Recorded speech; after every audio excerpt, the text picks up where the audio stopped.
Setelah mendekam di tahanan Polres Jakarta Selatan atas kasus dugaan pemukulan yang dituduhkan kepadanya, kemarin Eza Gionino dengan didampingi kuasa hukumnya, Hendarsa Marantoko Sarjana Hukum, terlihat tengah menjalani pemeriksaan lanjutan atas kasus perkara yang kini membuat dirinya harus berada di dalam Hotel Prodeo.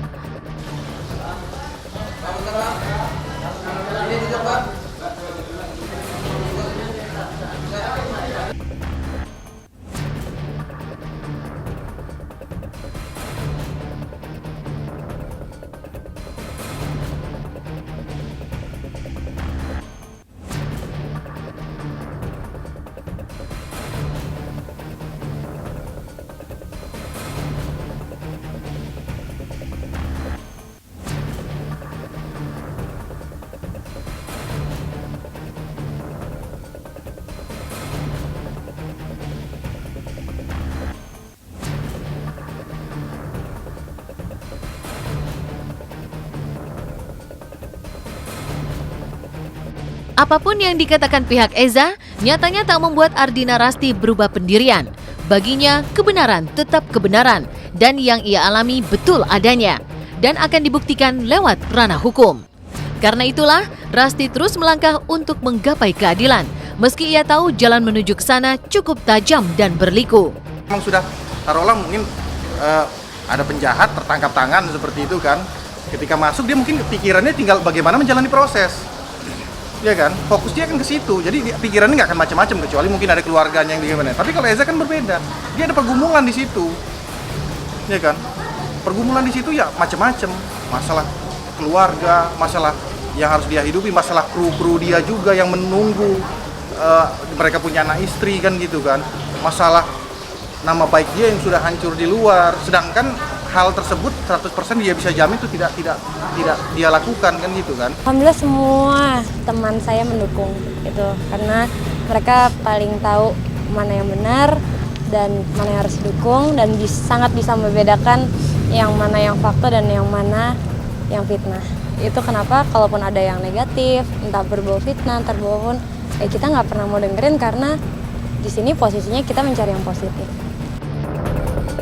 Dugaan pemukulan dan bukti rekaman itulah yang membuat Eza kini tersandung masalah serius.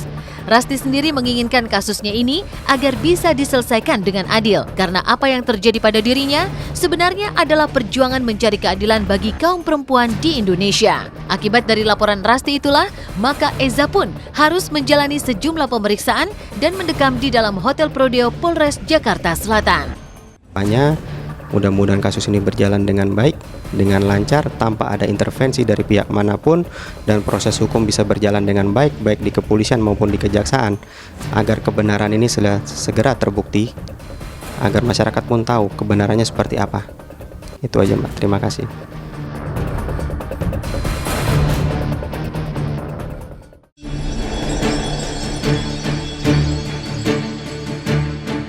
Di tengah proses sidang putusan perceraiannya dengan pesepak bola Marcus Horizon yang akan dilakukan hari ini, Kiki Amelia rupanya tengah mempersiapkan diri untuk menjadi sosok wanita yang mandiri.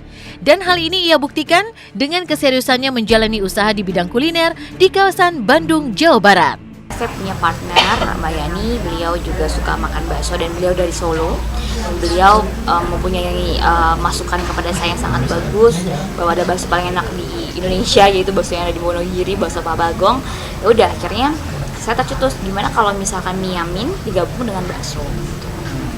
Ya udah, akhirnya terciptalah ini. Meski banyak bercerita tentang usaha barunya, namun Kiki rupanya masih enggan berkomentar saat ditanya tentang kelanjutan proses perceraiannya dengan Marcus Horizon. Terlebih soal teka-teki anak yang sampai saat ini masih terkesan misterius. Tak dipungkiri memang bahwa keberadaan anak hasil adopsi yang ada dalam rumah tangganya menjadi salah satu faktor yang terus diperdebatkannya dengan Marcus. Lantas, bagaimana sebenarnya cerita soal keberadaan anak tersebut? Allah, saya akan menutup rapat apapun yang terjadi pada Marcus kepada saya. Saya tidak akan membuka apapun gitu, asalkan Marcus juga tidak menyakiti hati saya. Itu aja. Sebenarnya nggak banyak larangan sih. Sebenarnya bukan larangan, tapi lebih kepada dibatasi gitu ya. Jadi ya itulah yang mungkin ya salah satunya juga saya agak-agak tidak bisa membuat membuat diri saya menjadi seorang yang lebih kreatif lagi, tidak bisa menggali potensi dalam diri saya lagi karena memang stuck gitu sepertinya. Jadi saya pengennya pada saat ini, pada saat saya mungkin sudah jalan Allah, sudah destiny bahwa saya harus bekerja lagi. Mungkin memang ini sudah Allah takdirkan gitu, bahwa oh kamu harus bercerai dulu dan kamu harus kembali lagi dan kamu harus punya usaha-usaha yang memang sudah dinanti-nanti dan orang pengen gabung sama kamu gitu. Jadi udah jalan Allah karena untuk ngomongin anak lagi sama pengacara saya, karena ini dibesar-besarkan oleh Markus, jadi saya tidak mau menjawab lebih rinci gitu.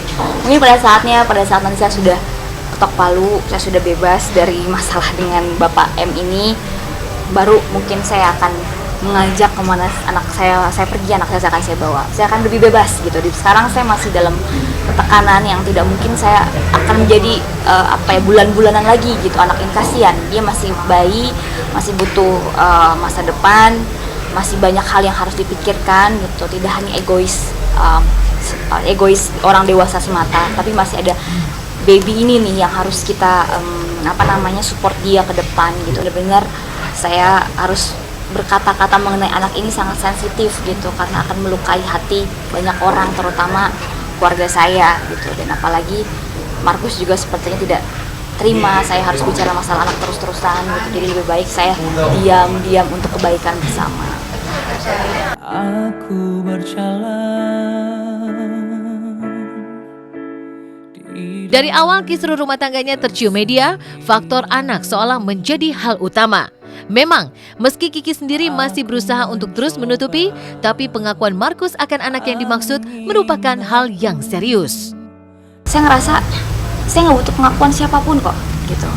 Kalau saya bilang ini adalah anak siapa, takut nanti dibilang wah Kiki anak haram nih. Nggak mau saya, ini anak ada orang tuanya kok, ada orang tuanya, itu kakak saya gitu. Dan memang anggap dia dari bayi sudah seperti anak saya gitu. Jadi kalau Markus nggak mau mengakui tidak apa-apa, tapi saya mengakui karena saya merasa itu adalah darah daging saya juga, karena itu anak kakak saya.